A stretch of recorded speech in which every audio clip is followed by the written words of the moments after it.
Rasanya namaku tidak terlalu penting untuk disebutkan di sini. Hanya saja seluruh anggota keluarga besar memanggilku dengan sebutan Aban. Karena itulah panggilan sayang istriku kepadaku, sehingga seluruh anggota keluarga kemudian mengikuti dengan menyebut Aban. Usiaku saat ini sudah 28 tahun dan istriku 24 tahun. Pernikahan kami sudah memasuki tahun ketiga dan telah memiliki seorang putri yang lucu. Istriku adalah putri ketiga dari 4 bersaudara yang semuanya perempuan. Kakak ipar tertuaku bernama Mbak Yatik, umurnya 31 tahun, dan yang kedua bernama Mbak Salama, setahun lebih muda dariku. Sedangkan Ima, si bontot, berusia 20 tahun dan beberapa bulan yang lalu melangsungkan pernikahan dengan calon suaminya. Disinilah kisah indah antara aku dan kakak iparku itu bermula. Penasaran kan? Yuk kita simak saja sama-sama. Beberapa bulan yang lalu, adik iparku yang bungsu melangsungkan pernikahan. Berhubung ini adalah pernikahan terakhir di keluarga istriku itu, maka mertuaku berniat menggelar pesta yang cukup besar. Hal ini aku ketahui ketika aku disuruh untuk memesan 2.500 undangan. Seminggu sebelum acara, semua saudara iparku beserta suaminya telah berkumpul di rumah mertua. Mereka mengambil cuti dari pekerjaan masing-masing hanya untuk mempersiapkan pesta perkawinan itu. 3 malam menjelang pesta pernikahan itu, kami sekeluarga berkumpul di ruang tengah untuk membahas persiapan esok hari dan mengevaluasi kerjaan hari ini. Setelah beberapa lama berdiskusi, akhirnya Mbak Salamah meminta tolong kepadaku untuk membantunya mengerjakan tugas kuliahnya di pasca sarjana. Ban, bisa minta tolong? Mbak Salamah bertanya sambil menyerahkan putranya yang sudah tidur kepada suaminya. Boleh, apa yang bisa dibantu? Sahutku. Aku punya data mentah untuk mencari standar hasil ujian siswaku, tapi aku belum bisa ngerjain di Exchange, ucapnya. Coba CV tugasnya aku lihat, pintaku. Mbak Salamah kemudian mengambil laptopnya sambil sesekali menggerutu tentang dosennya yang galak. Setelah melihat data di dalam laptopnya, aku juga bingung karena aku tidak memiliki kemampuan di bidang statistik. Aku lalu mengambil posisi duduk di lantai dan meletakkan laptopnya di pangkuanku, sedangkan Mbak Salamah duduk selonjar di sampingku. Piyama yang dikenakan Mbak Salamah saat itu terbuat dari sutra, sehingga membalut kulitnya yang putih itu. Pada awalnya tidak terlalu menarik perhatianku, hingga pada akhirnya tanpa sengaja aku melihat kancing piyamanya yang paling atas itu terbaca dan menampakkan keindahannya yang tersembunyi di balik kain itu. Betapa indah dan bersihnya batinku. Maklumlah iparku satu ini memang paling ribet kalau masalah perawatan kulit. Karena merasa malu dan takut ketahuan kalau aku memantau keindahannya itu, aku segera membuang pandanganku ke monitor laptopnya.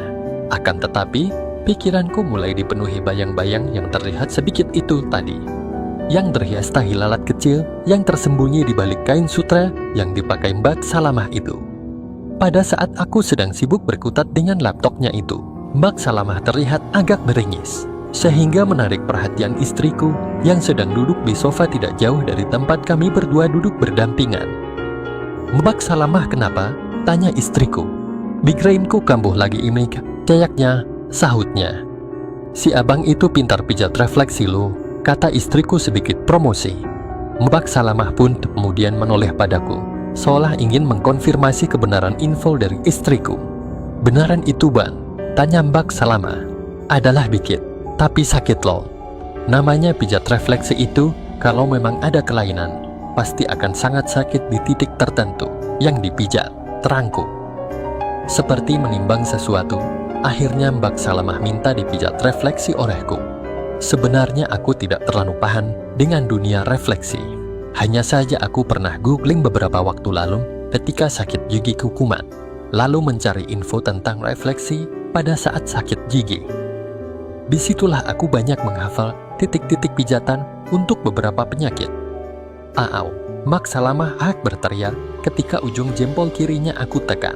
Sebab sejauh pengetahuanku, titik untuk migran adalah dengan menekan ujung jari tangan kiri.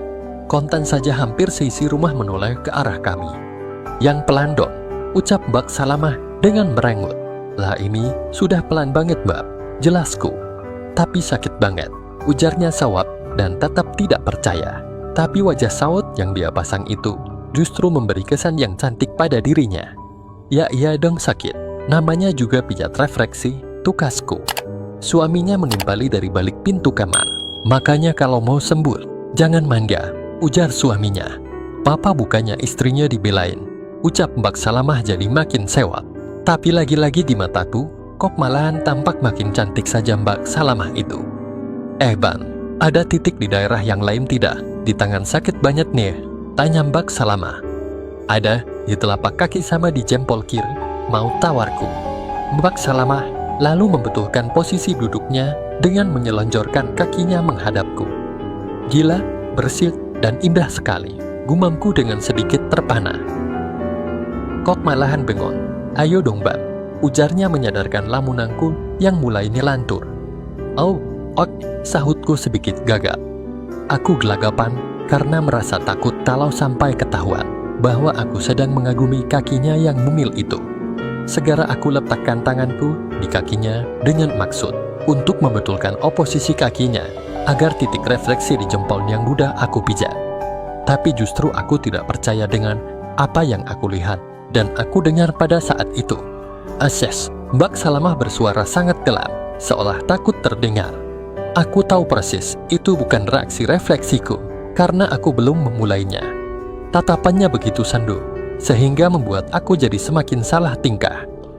Tiba-tiba saja Mbak Salamah berdiri tanpa bicara apapun dan masuk ke kamar di mana suaminya berada. Dia meninggalkanku begitu saja, sehingga pikiranku penuh tanda tanya atas sikapnya itu. Tin-ton. Pukul 9 malam lewat beberapa menit, HP-ku bergetar, tanda ada notifikasi baru. Kamu jahat, Ban. Begitu tulisan di WA-ku. Aku perhatikan pengirimnya. Ternyata Mbak Salamah. What? Hello, ada apa Mbak? Segera aku balas chat itu dengan nada sedikit bercanda. Agak lama aku menunggu, sampai hatiku bergetar kembali. Kamu tadi nyentuh bagian paling rawanku, balasnya. Deh, masa sih? Setahuku tangan kananku memegang kaki kirinya dan tangan kiriku memegang telapaknya. Aku duduk bersila. Jadi bagian mana yang Mbak Salamah maksudkan? Akhirnya aku diamkan saja chat itu tanpa aku balas. Aku perhatikan, ternyata hampir semua orang telah tidur di rumah ini, termasuk istri dan putriku di kamar depan. Aku yang memang tidak terbiasa tidur, bila bukan di rumahku sendiri, segera beranjak untuk pulang ke rumah, yang jaraknya sekitar 500 meter dari rumah mertuaku itu. Baru saja aku menghidupkan motor metikku, tiba-tiba Mbak Salamah muncul di pintu. Ban, mau kemana? Tanya Mbak Salamah. Mau pulang? Ngantuk, jawabku sekenanya. Aku ikut boleh? Tanya Mbak Salamah. Wow, jiwaku serasa langsung terbang. Mau demikian, tapi toiletnya di belakang mampet. Yang di samping tidak ada pintunya, lanjutnya. Oh alah mau demikian Thor, aku kira mau senang-senang, batingku. Ya sudah, ayo, ajakku. Tungguin aku pakai jilbab dulu, sahutnya seraya berlalu. Tidak beberapa lama, dia muncul dengan mengenakan jaket dan jilbab kecil untuk menutupi rambutnya yang panjang sebahu. Ipaku ini bukan orang yang terlalu dalam menerapkan aturan keyakinannya, sehingga dia mengenakan jilbab hanya untuk berpergian saja. Beberapa lama kemudian, sampailah kami berdua di rumah mungilku. Baru saja aku membuka kunci rumahku, Mbak Salamah langsung saja nyelonong pergi ke toilet. Mungkin sudah sangat ingin membuangnya, kece. Sekitar 5 menit kemudian, dia sudah selesai dari toilet. Aku sudah menyiapkan teh hangat di meja. Kami berdua duduk terdiam dalam lamunan masing-masing. Hingga akhirnya, Mbak Salamah mulai bersuara. Tadi yang kamu pegang itu adalah yang paling rawan, kata Mbak Salamah menjelaskan. Aku jadi ngem. Kalau yang aku pegang waktu mau mengatur posisi kakinya tadi itu, termasuk tipik yang kalau bersentuh, bisa spontan meningkatkan keinginannya. Ya maaf Mbak, aku kan tidak tahu, ucapku membela diri. Tapi, kalau sudah begini kan repot jadinya. Mana suamiku sudah tidur lagi, ucap Mbak Salamah sewa. Kami berdua kembali terdiam. Dalam diam kami, yang entah berapa lama itu, aku serasa mendengar tarikan nafasnya yang berat. Entah bisikan dari mana yang merasukiku hingga aku kembali mengajaknya berbincang, yang justru semakin meningkatkan keinginannya itu. Terus kalau suami Mbak sudah tidur, biasanya Mbak ngapain biar tuntas? Tanyaku. Ya ditungguin, kalau bangun baru ditagih. Jawabnya dengan tarikan nafasnya sudah semakin berat. Emang beneran aku tidak tahu kalau titik rawan Mbak ada di situ, ujarku. Pada saat itu, Mbak Salamah semakin kelihatan kalau sangat membutuhkannya. Tetapi aku tidak mau sembarangan dalam bertindak. Selain menjaga imageku, aku juga tidak tahu kemungkinan apa yang akan terjadi. Mbak Salamah menatapku dengan sebuah senyuman yang penuh harap. Aku perlahan membungkuk dan kembali memegang kakinya, lebih tepatnya daerah yang menurut Mbak Salamah paling rawan itu. Asa, Mbak Salamah bersuara dengan merdunya. Aku segera menarik tanganku dan kembali duduk. Maaf Mbak, kataku. Dia hanya terdiam dan terus menatapku. Kami berdua sama-sama terdiam dan saling menatap. Pada tahap ini, aku mencoba sedikit nekat. Aku pondongkan wajahku mendekatinya. Pada saat itu loyalitas pernikahan dan kesetiaan berkelebat memenuhi rongga-rongga otakku. Aku lihat matanya memejam. Aku pun menjadi lupa dengan siapa saat itu aku berduaan di rumahku yang sepi dan sunyi malam itu. Dengan perlahan aku pun mencoba untuk memulainya dan ternyata Mbak Salamah menyambutnya. Mawat, bisikku pelan. Ini salahmu Ban, jawabnya. Selanjutnya tidak ada lagi kata-kata yang keluar dari kami berdua. Sedikit bicara, banyak bekerja, begitulah kira-kira. Keinginan kami berdua semakin meningkat saja, hingga akhirnya kami tidak sadar siapa yang memulainya terlebih dulu. Tahu-tahu ternyata jilbab dan jaketnya sudah tidak berada di tempatnya lagi. Gentar, mengapa belum ada rasa enggan untuk berhenti atau sekalian melanjutkan ke tahap berikutnya? Aroma parfum mahal dari Mbak Salamah semakin meningkatkan kemauanku. Entah apa yang membuat kami berdua begitu betah berlama-lama seperti itu. Mungkin begitu, ini adalah pengalaman baru, di mana aku melakukannya dengan wanita lain selain istriku, yaitu kakaknya, sekaligus istri dari sahabatku. Simulasinya sangat terasa berbeda sekali. Selanjutnya aku mencoba membuka penghalang suguhan yang dibawa oleh Mbak Salamah. Ternyata tidak ada larangan atau penolakan dari Mbak Salamah, bahkan dia ikut membantuku. Selanjutnya aku pun menyingkirkan penutup hidangan yang malam itu akan aku persembahkan khusus untuk Mbak Salamah. Akhirnya terjadilah apa yang seharusnya tidak boleh terjadi antara aku dengan Mbak Salamah di ruang tamu rumahku itu. Dan apa yang terjadi malam itu tidak cukup sekali saja, karena ternyata keinginan Mbak Salamah sangat tinggi. Untung saja aku mampu mengimbanginya. Mungkin saja suaminya selama ini kurang bisa mengimbanginya, sehingga akulah yang beruntung malam itu. Setelah selesai yang kedua kalinya dan beristirahat, Mbak Salamah berkata, "Kamu jahat, Bang. Kamu sudah bikin aku membohongi suamiku," ucapnya dengan senyuman penuh kebahagiaan. Aku juga tidak menyangka Mbak tidak ada rencana. Kok tiba-tiba sudah seperti ini? Sahutku seraya mengelus rambutnya dengan penuh kasih sayang. Mbak Salamah mengangkat wajahnya dan menatapku.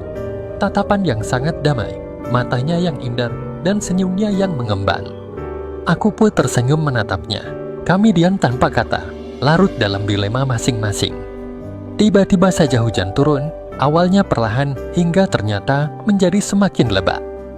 Aku menatap jam yang ternyata sudah pukul 0.23. Mbak Salamah bangkit dan berdiri meninggalkanku yang masih berada dalam dunia hayal yang mengambang. Aku tatap Mbak Salamah yang dengan cueknya mengambil HP-nya tanpa berbenah dulu. Mbak Salamah tampak menghubungi seseorang, sepertinya suaminya. "Halo Pak, bisa jemput Mama gak?" ucapnya. Aku yang mendengarnya pun menjadi sedikit kecewa. Wah, ternyata harus berhenti sampai di sini.